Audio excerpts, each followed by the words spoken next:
Hey y'all, this is AL Think Madame, and this is the second episode of season 1, Games People Play. So, this episode started off with them, meaning husband and wife, Marcus and Vanessa. They were at this basketball function and they were dancing, and Vanessa looks upset, sad, and all that, as she should, because all day, all night, her husband stay cheating on her. So she just in her feelings, and so he's trying to, get her out of her funk, and she, is to the point where she just don't even care like that. And they were trying to do this speech, right? One of the guys was trying to do a speech. And while the speech was happening, she was sitting over there like, what is this with you and this girl? Like, it was so sad because she was like reading him at first, and then it got to the point where she was like, am I not enough? Why am I not enough? I don't understand. And I was just like, Lord Jesus. Like, was talking about the girl leaking body parts and all the other stuff. And she just, she just was like, she got to the point, she was like, why am I not enough? And it almost made me sad a little bit, like it wasn't no TV show. But I was like, oh Lord. So, y'all, breaking news, the girl who he had been screwing, not Layla, the one before that, who Vanessa went and beat down, she was found dead in a park. So they were watching the news story in bed together, and in the end, Vanessa turned it off. And I'm just looking like, okay, did y'all kill her? Because I feel like y'all did, and you trying to cover it up. Like, what is going on? This is too much. So,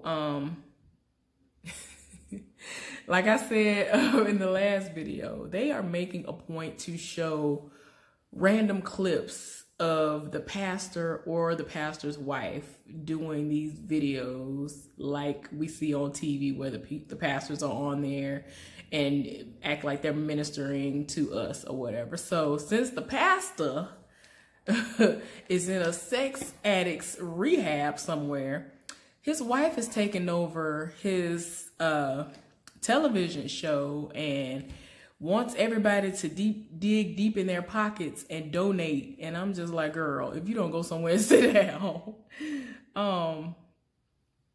So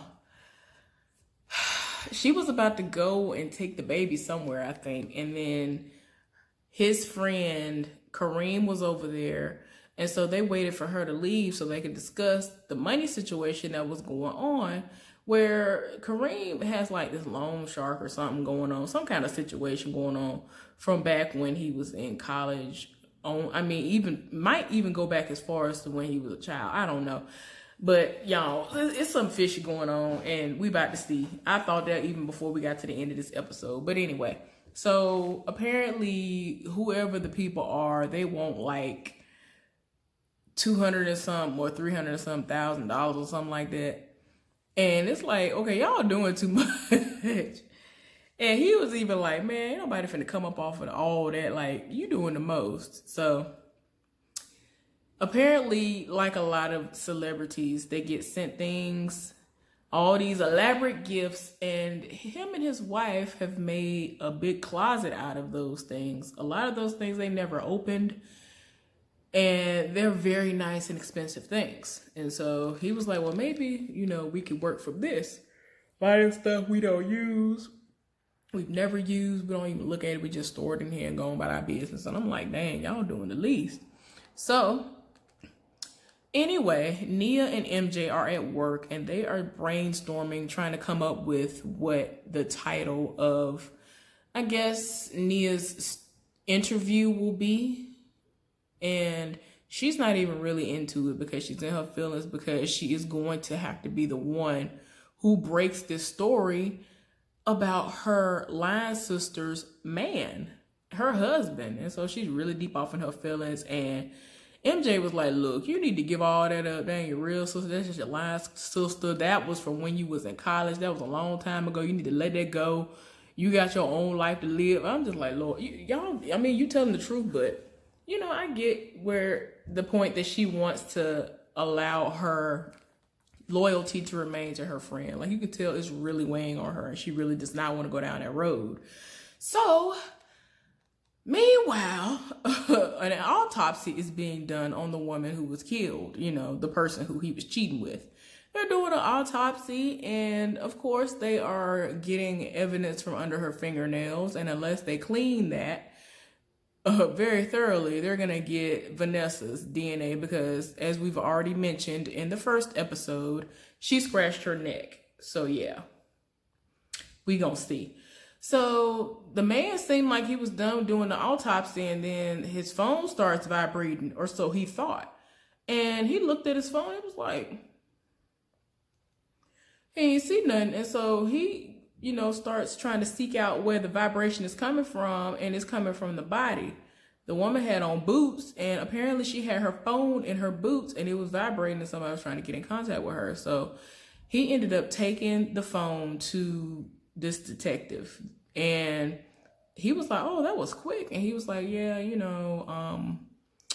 so what's going on here is that I found this on the victim. And so, but it's locked. And he was like, oh, that's probably not going to be a problem. I'm going to try some. So of course, in this day and age, you probably have a fingerprint on your thing. So it was set for her thumb fingerprint, and he unlocked the phone. So we'll see what happens later on with that. So Layla is out here doing it up, y'all. She is doing some kind of photo shoot. And I'm just like, this is random. How are you able to get this? I'm trying to wonder and figure out if that woman Roxanne set all this up or what. But she has this nice photo shoot and all this. And while she was actually in hair and makeup before the photo shoot began, she kept getting text messages from Marcus, and he was basically like, kill this story. I'll give you this all the money you want, whatever. He was like, I'll pay double whatever they're paying you. And so she was like, at this point, it's not even about the money. So she was just ignoring him, went on back to doing what she was doing. So yeah, she was just like, I don't care nothing about a payout. I'm going to do this interview. So, that's kind of new for most people. Unless, I don't know. A lot of people do have morals, but a lot of people be out here for this money anyway. That's the reason why most of these people do this stuff like that anyway, because they are out for money and blood. So Marcus and Kareem meet up with this guy named Jamal at this wings spot, and they're talking to him, trying to convince him that they need to figure out what they need to do so that these loan sharks can be off his back. And so he was like, man, I don't know, I can try, but I don't think it's going to go over well. So they ended up giving him this Rolex. Apparently that was one of the things that was in that closet. And so he was like, oh, that's nice. He was like, well, I'll try to talk to him and see what can happen, but I don't know if they're going to go for that. So I was like, okay, whatever. So Nia and Vanessa ended up meeting up at this vintage pop-up shop. You can tell that Nia is into that type of stuff. Now, it was nice. It didn't look like no, rusty, dusty, toe-down thrift shop of yesteryear or nothing like that. It looked really, really nice. She ended up seeing, nice tribal paintings and all that other stuff. She even saw this nice vintage red couch that looks every bit and grain of something that she would have. And so, they're sitting and they're talking. And this actually was kind of her way of coming to her and letting her know that outside of the fact that she didn't want to do this, her boss is basically making her do this story on her man. So she's in her feelings, and you know how they go. So let me see. Oh, also, before that even happened, she wanted to know, are they suspecting that he is the one who killed that other woman? And so, she was like, yeah, they are, but they're dealing with it, how it's gonna come. But anyway, she broke the news to her about her being the one who was going to interview that woman, and she was in her feelings. So Vanessa ended up going out for a run again, and actually doing it on purpose this time, hoping that she would run into Bryce. Remember last time, Bryce, of course, is the guy who she went to law school with. And he's not too bad on the eyes. And, she bumped into him on purpose, basically, made it seem like she just so happened to be running. And so they were running and talking this time, and the baby wasn't with them. And he was like, I see you don't have a baby with you today. And also, so trying to make small talk. And apparently he is training for the LA Marathon, and she is as well. And, they were saying, well, if you're out here tomorrow around this time, maybe we can train together. I can give you some pointers. And so she was like, yeah, if I'm not too busy, if you see me and I see you, then maybe we can do that. And she really tried to play it up like she didn't know he was going to be there. Like the whole plot, the whole time was for her to actually run into him. So my girlfriend goes on and said. So anyway, meanwhile, she done came back from her run. She at the house and her man at the house. And his game is about to start. This is about to be his first game with this new team. And he is stressed out and nervous. So she was like, yeah, I'm here. He was shocked. Trying to act like he was a little bit shocked that she actually showed up. Because all he do is cheat day in and day out, and she's tired of it. So she was like, of course I'm here. I'm going to support you. This is your first game. I don't know why you would think I wouldn't be here. So she was like, I'm about to take a shower. So he was like, I'm nervous. I'm anxious. That what can only calm me down. So he said, Vanessa, she got back home. And I'm sorry about my voice, y'all. Doing the most. She got back home and she was going to take a shower. And it got to the point where he was like, I'm nervous. I'm anxious. This is going to be his first game playing with this new team. And so he was like, well, what I need, what makes me calm down. And he dropped his pants. And then she was like, you gotta be crazy. You better take care of that thing yourself. And so he was talking about my queen and all this other stuff. Anyway, I think I went over that. Okay, so I think I mentioned how Vanessa went out running again on purpose. I'm not sure, but she ran into that guy Bryce again, and he's training for the LA Marathon, and she says that she is too, but she did all this on purpose. And I think that this is going to be a situation where they are going to end up being intimate or somehow be together. So the game happens. And at the start of the game, the guy who's going to be, right there with him, guarding him or whatever. Whatever. Y'all, I ain't into basketball like that no more. He's on the other team, and he was like, I got you all night. And he sat up there and taunted Marcus the whole time. And he kept on talking about how he was with his wife and all this other stuff. Talking about she tastes like Cocoa Puffs and all this other stuff. When he said that, Marcus ended up punching that dude. He ended up getting suspended, ejected him from the game and suspended him. Like the dude, of course, just like everybody else, he's seeing what's going on social media. And so he sat up there, he fell right into the trap. He punched the guy and he got ejected, i.e. suspended. So I don't know how long the suspension is going to be, but he's definitely not in that game anymore. So anyway, that detective that was given the phone earlier in this episode from the coroner, he, pulled the phone records, and Marcus's name and number came up quite a few times, and he ended up watching that game and all that. So it was funny because the game was on and he was watching at that moment, and he was looking like, okay. Layla thought that that woman set up another interview and another photo shoot, and she went, and that was a lie. It's just stupid, y'all. Don't nobody have time. So what happened was she went and she did all this stuff, and then eventually the guy who was taking the pictures of her was like, something must have gone wrong. The people here told us that you left without paying. And so she was like, paying?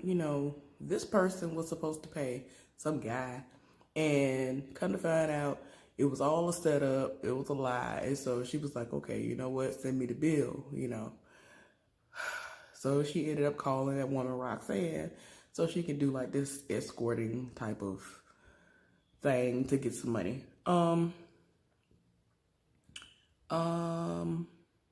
Vanessa is hosting this like basketball wives gathering. It's kind of like how the game had the women that were the wives of the basketballs together, and she was kind of like, you know, since they were trying to welcome her into the fold before, she invited them over to her home, and that's what she was doing, like trying to loosen up and let them know that she cool or whatever. And, you know, told them to make themselves at home and all that. But she ended up hosting a type of situation like that at her house. So then, y'all, the guy Jamal, the one that her husband and his friend met up with earlier, he sat up there and let this guy who was the waiter at that same wing restaurant, which y'all, I don't know what his connection is. I don't know if he just frequents that restaurant a whole lot or what, but he knew the guy earlier, and you know, what happened was, after all was said and done, he had him like in the back of the restaurant or somewhere, had the guy beat him up to make it look like he had gotten beaten up by whoever these made up people were that were trying to get money out of Marcus and his friend, right? And the dude was like, this is gonna be the last time. And I was just like, okay, sir, you're doing a whole lot for no reason. So Marcus told his wife, you know, I took care of that hotel footage, so you ain't gotta worry about that. And he was like, you know, I'll do anything to make everything up to her. And so she was like, okay, well, I want you to go to counseling. And he was like, okay. And he was like, you know, I need you to do something for me too. And he was like, don't leave me. And I was like, so keep cheating day in and day out, but you want her to not leave you. Okay, whatever, get somewhere to sit down. So then Jamal sat up there and called her, Kareem, the friend, and he pulled up. He had a whole little setup, made it look like he got beat down. I mean, when the dude beat him up, he had blood running all out of his nose, his face, all this stuff. He was looking toe all the way down. So he got in position on the ground, and he was like, man, what happened to you? He was like, man, I tried to talk to him. He ain't trying to hear that. I mean, had this whole little lie planned out. And so Kareem did not buy it. At first it sounded like he was going to buy it. Well, yeah, apparently Jamal is very dumb. He sat up there and had on the Rolex that they gave him earlier that day. And he was like, yeah, if somebody beat you up, ain't no way to go let this expensive Rolex still be on your arm. And so he was like, this is something you set up. So eventually he owned up to it, was like, yeah, I did it. And so he was like, y'all gonna give me what I feel like y'all owe me, and you gonna help me get it. So y'all, I'm just tired of my spirit. Like this show is doing a lot. The acting is not the greatest that I've seen, but you know, I'm still entertained at the moment. So I will continue to do reviews on this. Hopefully y'all enjoyed this review. I'm sorry for the second part being all impromptu and I look crazy.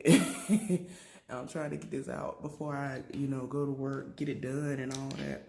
But anyway, y'all have a good day, and I'll talk to you all later. Bye.